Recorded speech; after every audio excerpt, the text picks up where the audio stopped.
Hey guys, good morning and welcome back to this week's edition of What the Heck Do You Do? It's a weekly podcast where we highlight business owners doing unique and unusual things. This week's episode is brought to you by Cami Renee Art, along with Kern's Automotive over there in Puyallup, I believe. Yep. And so if you're interested in becoming a sponsor or being a guest on the show, you can reach out to me at rich.rhodes@gmail.com and we will get you booked.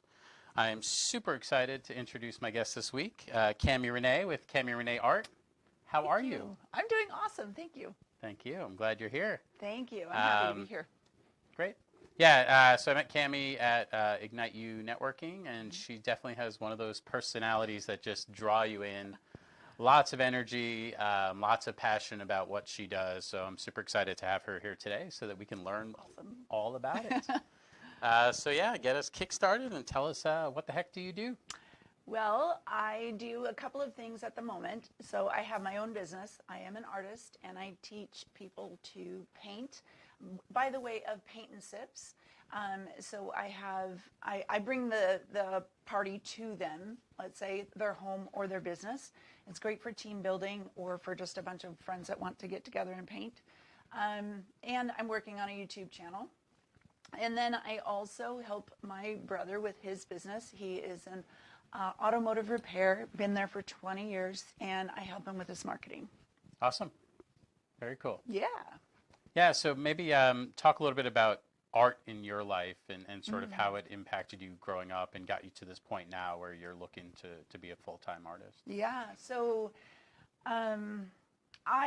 my mom is very artistic, and so she would sit down and sketch something, and I was just in awe about how well she could do, how awesome it was. And so I'd sit down next to her, and another part of myself is that I hate to see waste. Like, so the other side of a piece of paper that's all blank and everything, I just wanted to fill it up with something beautiful. And so my dad would come home from work with extra pieces of paper for me to like craft with or color on or whatever. So very, very early on, I wanted to be creative, and my brother Kern would tell you that I always wanted to be part of, like, have the spotlight on me. So I'd grab my jump rope and put the two ends together and stand on the fireplace hearth and sing for everybody as part of entertainment. Oh yeah? All right. It wasn't, I mean, I'm sure it was amusing, but it wasn't very good. My mom decided when I was around 10 that she wanted to take some painting lessons, and I'm like, oh, that's not fair, Mom. I want painting lessons too. Okay. And that was very sweet. So they gave me some private painting lessons, which just launched me on this love of paint, love of art, and I took as much art as I could in high school, and it's always been a part of my life somehow. I took a brief break when my kids were very little. I had 4 kids in 5 years, so a little hard to drag out the paints then. But I got back into it as I was on Mothers of Preschoolers leadership team in their publicity department, and so I created cartoons of the little funny little things that my kids said, because their cuteness keeps them alive. So, yeah. No, I'm literally in awe. Like, I'm picturing you like just like I have like paper here, and I want to just like, oh yeah, like just tease you a little bit, just like take it out, and sorry for all the crinkling noise. Yeah. And just like, we'll leave it here. We'll see what happens. Maybe I'll just take it out of my hand and, so, and start to draw while you do it. From the time they're 1 to the time they're 3 or 4, they are like processing the words, and they just get language, and they're so cute and frustrating sometimes. But at the same time, you're just like, oh my goodness. So there was those times where I learned to seize the day and seize moments and love, like, there's that phrase that says bloom where you're planted. And that season of when my kids were little, we were going through a lot as a family. And so when there were moments that made me smile, made me laugh, or, oh, that was so cute. I wanted to remember those moments and Okay. not remember all the negative. Okay. And so I kept one of those magnetized shopping lists on my fridge, on the side of my fridge. So when one of my kids would say something cute or sweet or funny, I would run to my fridge and write it down so I wouldn't forget, because I am a little bit like an Etch-a-Sketch. So you shake me up and it goes blank. It's true. So I had to remember, I wanted to seize those moments. And so, so now I have a treasured collection of about probably 15 cartoons of just the sweet little things that my kids said. So, they're treasures. So yeah, there's a lot of yuck. And again, the art, but the moments where I felt encouragement from God or encouragement through the yucky times, those are some of my paintings that I will never sell. Okay. So, yeah. Yeah, no, I love it.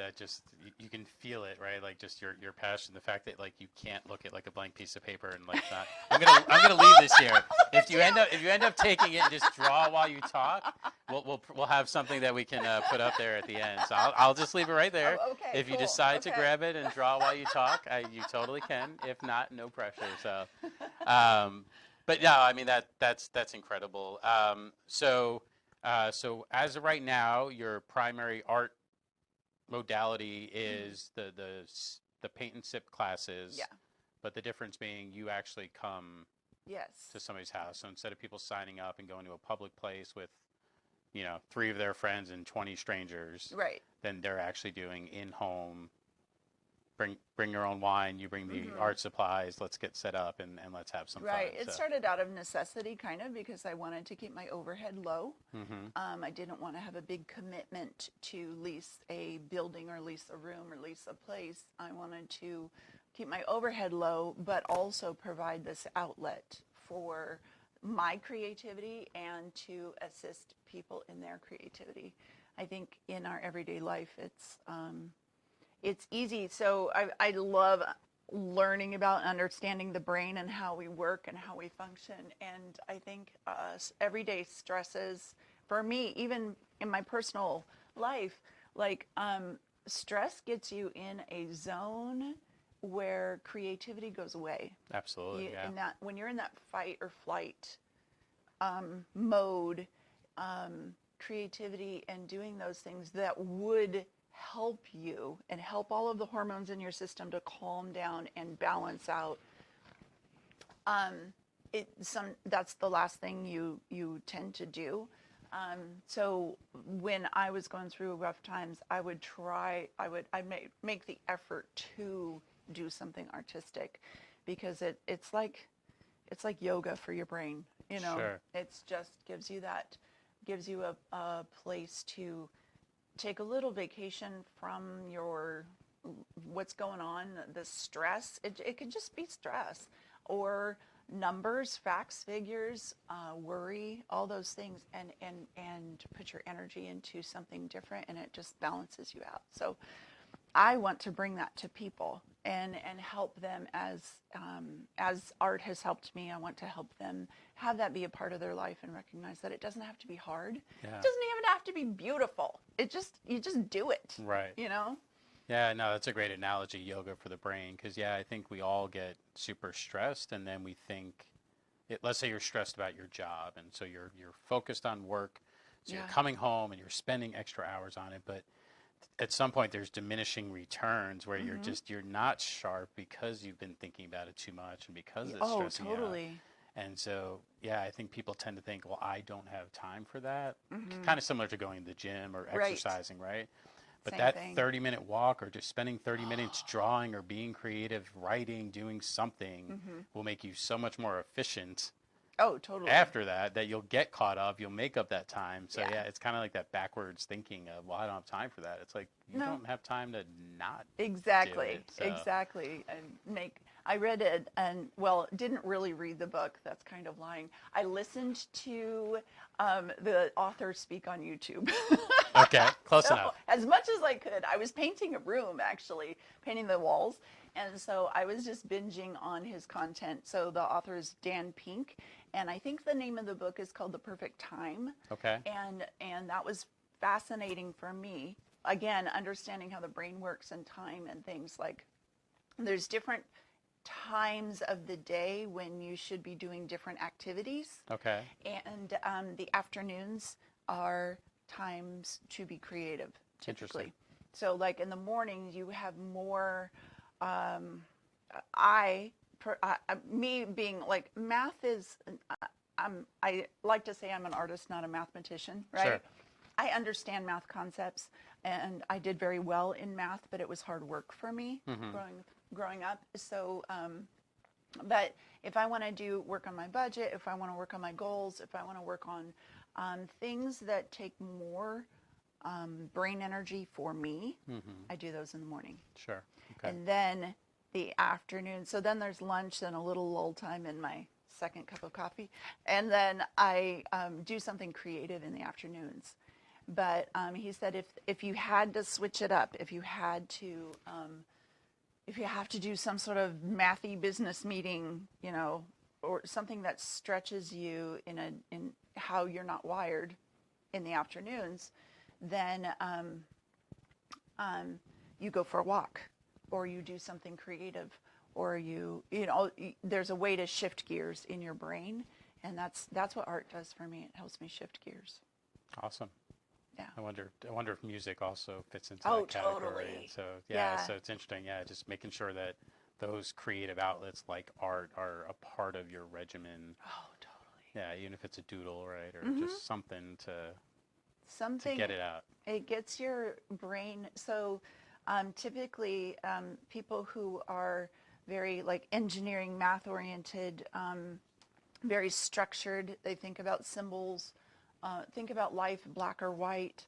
They're very right-brained, dominant, and I'm kind of the opposite. I'm very left-brained dominant, but doing activities that stretch you in the other hemisphere are so good for you. Yeah. But like I said, the stresses of life, getting back into that left hemisphere of your brain is really good. Right. Yeah. Well, and it's interesting too. I think at the end of the day, the brain works together, right? 'Cause even if you're an engineer, like you're still looking for a creative building design, right? 100%. And that's part of my thing is helping people realize that even if they're not artistic, they're creative somehow. Sure. You know, my brother's a perfect example. He is a creative problem solver, and he is very creative, and he's actually getting better at painting. I love having him at my paint parties. He's so fun, and he recognizes that it's playtime, and it's not a time like he's not going to make a masterpiece, but when you release that, he actually paints better. Good. Yeah, it's pretty fun. That's awesome. And it's cool to see that you guys get along well enough Oh, my goodness. So, we didn't as kids, but we do now. yeah. My sister and I the same way. A lot of competition, a lot of picking on each other when we were younger. Right. So, yeah. Well, there's a 10-year gap between him and I. And then he has, we have two other brothers. And then there's a 7-year gap between that last brother and me. Okay. So my three brothers were like off doing their own thing, and I was the little brat sister at home with mom. So that's kind of, yeah, I'm okay. I'm feisty. Nice. Yeah. So speaking of growing up, maybe talk a little bit about what you're seeing in terms of like arts in schools and with kids and stuff like that. What's kind of been the trends that you've seen? Well, as my kids are teenagers now, but prior, like I just know I've been asked to be an art docent in public schools, especially in the elementary age. There's not art being a subject in school that's being taught, so they're not learning art concepts unless they're really driven to do so. So the art docents are much loved and much appreciated people in their life. But if a kid like me who's really driven or wanting to learn art, I want to provide a way for them to do that. So I'm working on videos right now, video curriculum for kids and for adults to come home and like get some bite-sized, doable, fun, interesting art lessons done. But it's real art. You can glue a couple pieces of paper together or do some crafting things, and those are great. And I don't, but it's just not me. I love to paint. I love real drawing. I love all of those lessons just exploded my mind when I was in school, and I want to bring that to the people. Okay. So what is that? Talk maybe a little bit more about what your vision is for that as 2020 comes up. What does that tangibly look like? Like when people go out there looking for this, like what are they going to find? Sure. So first of all, I'm providing really good content on YouTube. Okay. So I have several different types of videos I'm providing on YouTube. Some people, like the people who love Bob Ross, they don't even paint. They just watch him for that relaxation factor. So I have some paint with me videos, but you could just sit and watch them. And I try to be very happy, very encouraging, and real. But like you said, I want to bring a certain level of hope and energy and kindness to people. And then I have some painting tips, things that I've learned along the way that have rocked my painting experience, because acrylic paint hasn't been around for very long as far as in the span of all kinds of paints. So acrylic paint is fairly young, and it's still morphing and growing. There's all kinds of additives. There's all kinds of improvements being made in acrylic. I know, that just blew your world, didn't it? It did, yeah. I think of like acrylic, right? There's watercolor. There's different paint types, and acrylic's just acrylic. So no, I'm it's curious young. to hear more about. It's young. It was fairly new when I was like a little kid as far as a type of paint. You think about it, acrylic's plastic. Okay. Plastics in our world are not very young. You look at go 400 years back to the 1600s. What were the Dutch people painting with? Right. What was Van Gogh painting with? What was Rembrandt? He was mixing powders with some sort of oily material. They were mixing their own paints and making masterpieces out of that. So it was science and art, right? Awesome. Yeah. So anyways, acrylic paints have grown. So there's all kinds of tips that I'm providing, that things that have rocked my world as far as this learning gig, and just step-by-steps. I've got some step-by-steps out there. So that's on YouTube, providing really good free content. But that's my platform, because our YouTube is the #2 search engine in the world. Absolutely. So that's my platform for getting myself out there. And I'm creating a video series of step-by-step painting lessons. So some of them will be, hey, you want to host a paint party in your own home? And I have step-by-step for this certain painting. So you'll be able to select which painting you want to do with your friends at home and do it. So it makes it more global. It makes it more accessible for more people, because, it's here in this area, it's $40 to $50 per person to go out and have one drink and do a painting. Right. But what if you want to do a birthday party? I've done birthday parties for younger kids, and they're not going to have the alcoholic drink. And, not every mom can afford to spend $40 or $50 per person for their whole birthday party. So why not do it in home? And I provide all the tips and tricks on how to set up and how to, keep your house clean without losing your mind. All those things, how to get paint out of objects. Okay. But it really, I have lots of concerns, concerns about, do we need to lay something down on the carpet and this and that? And honestly, really, acrylic paint is easy to take care of, and you take care of it right away, and it's pretty simple. It doesn't stain much. Gotcha. So. Okay. So you pull up YouTube, you subscribe, you get access to the full paint video, and then you're walking people step by step through it. Right. They can pause it if they need to, right? If the class gets stuck and they do it, but then you're hanging out with friends, whether you're children or adults, if you're enjoying wine or you're not. Right. And then you have access to Okay. Yeah, so the YouTube will be free content, and then I'll be doing ads and advertisements to get them to say, hey, come over to my website, and that's where my paid content will be hosting. Okay. So, and I'm also doing a Facebook group where we're just providing a community of people interested in learning how to paint. So tips that I'm learning along the way, and that community. Hey, I'm stuck here. What do you guys think about what would help this painting be better, take it to the next level? So there's some people that want the community, and if we didn't have it, like exercise, if you didn't have a buddy to do it with, you may not necessarily get Sure. it done. Mm-hmm. It's kind of the same thing with art. If you don't have a reason to sit down and do it, or a little bit of accountability at first as you're learning, it's hard to just sit down and do it. It's hard for me to sit down and do it just for me. Yeah. Now that it's my business, and that was a struggle for me to want to do my art as a business, I really had to flip it and turn it into I'm helping people. Absolutely. I still need creative time for me, and just to be me, just to be creative. Okay. But I want to bring this. I want to bring that happiness, that health, that way of processing life to people, and so that's what fires me up. Gotcha. No, I love it. Have you read the book The Go-Giver by any chance? I just started it.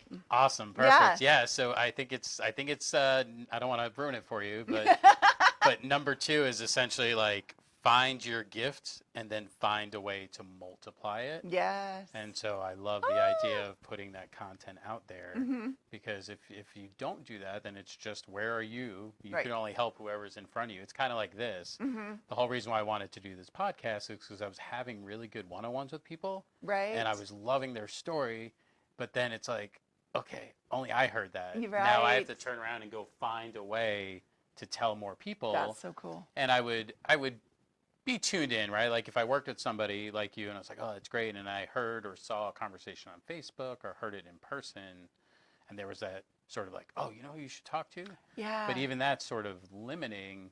And so that's really how this ended up coming to be. It's like, so now we have this conversation. Everybody Awesome. who's watching it now hears it. Then it gets posted up to YouTube, like you said, number 2 search engine. Right. Then you're able to post it on your website, and now 100, 1,000, 1,000,000 people are able to hear the same message. Yeah, and so that's so cool. So you'll see very shortly, if you haven't got to that chapter yet, that is essentially the concept of the Go-Givers. And so it feels very much like what you're doing is, I have a gift, I'm excited about it, I'm passionate about it, I'm good about it, and I'm sharing it with the world. Yeah. And so according to the Go-Giver, you'll be successful just by doing that. Yay! It's that simple. No, yeah, I think that's I love the multi-channel sort of approach you're taking, and you're doing a giveaway, right? You're giving some things away. It's not, I need to squeeze $1 out of everything I do, right? It's, let me give some education away. Yeah, for sure. And then we'll have obviously a certain revenue generating portion of it, but ultimately educate, and I love that. Yeah, I'm learning that the more you give, the more it comes around back to you. So it's I want to be generous. I want to be successful so I can be even more generous. So so do you actually sell individual art pieces as well that you do? Or okay, so talk maybe a little bit more about that. So along the way, like I have paintings. I do them as part of my expression of art and the world around me. We live in a beautiful area, so there's no lack of beautiful things to see in our area. I do commission work. The largest piece I did this year was a 4-foot by 5-foot painting of a mountain with a path, and it was a specific piece that he wanted inspiration to keep on going with his business. Okay. And so the path, I don't know what the sign is called, that's the markers along the way that says, in so many miles you'll reach this point, in so many kilometers or whatever you'll reach this point. But I made those points like inspiration, like Perseverance Path, and something about the peak, where you can see where you're headed, and different things, and knowing that there's joy in the journey, and inspiration to keep going. Sometimes you've just got to keep going. And so he loved that piece. So I have paintings that I do, actual, original acrylic paintings. I do mostly acrylics. I do oils and watercolors as well. But it's a different brain. It's not as relaxing for me to do it, because there's a different process that goes along there. Okay. And so then I also do prints. So I have a handful of paintings, and part of the content on YouTube is the story behind a painting that's really special to me. Okay. And I will do prints of those and sell those. I don't intend, I hate to say never, but I don't intend to sell the originals of those works that have really inspired me, that I just had to paint. That message keeps me going. Mm-hmm. And so, so originals, prints, commission pieces, I like my hands-on stuff that I do at the moment. Okay. That's awesome. Is there an online gallery, or where do you go to see maybe some of the prints that are available? Yeah, so my online presence is my website, CamiReneeFineArt.com. And so that's where you could go to see my paint party samples and some of my painting works. There's a way to contact me there. And right now, today, actually the last month, we've been working on our membership program, where you would have paid access to our step-by-step videos and painting tips and things like that. So that's what I'm working on. Awesome. Big stuff in 2020. So this is a good opportunity to a little teaser, a little pre-launch of everything that's coming. Okay. And so is the website the best way to get a hold of you for like the individual paint parties, or should they contact you? Website is fine, because there's a contact us page there. Okay. Facebook, Instagram, or those are the best ways. Okay. And so if you're looking to do an in-home party, in-home paint party, have the wine at home, nobody has to drink and drive, everybody can hang out at home, have a good time. So very cool. Yeah, no, I'm super excited to see the evolution. It sounds like you're taking a different path here and exploring a variety of different channels. So that's awesome. Super excited to see it. I feel like 2020 is a good year to do that, right? I think so. It's the new decade. It's the new year. It's symmetrical, if you will. And, hindsight's 2020. So right. Oh yeah. Take everything you learned and turn around and now go forward with it, right? So I feel like it's got that kind of feel to it, like. If ever you're going to reinvent yourself and go for it, I feel like it's just 2020 is a really good year to say that's the year that I actually did it and I jumped in. So I like that. Very cool. Cool. Yeah, so CamiReneeFineArt.com is the best place to start keeping track of Cami as all these new offerings come up. So if you're a parent with kids, or if you as an adult are just feeling stuck and in need of a creative outlet to help the stresses of everyday life, because they seem to be only increasing. So I feel like we need these types of outlets more and more every day. So thank you so much. Thank you. It was awesome chatting with you. And thank you guys, of course, as always, for tuning in. Next week is Christmas, but we will be here. We're going to be with Sarah Joy of Top Shelf Business Consulting, which I think, Joy, that's kind of appropriate for the Christmas season. So tune in next week to hear about her new business and where she's headed. Thanks as always, and keep chasing your dreams. Take care.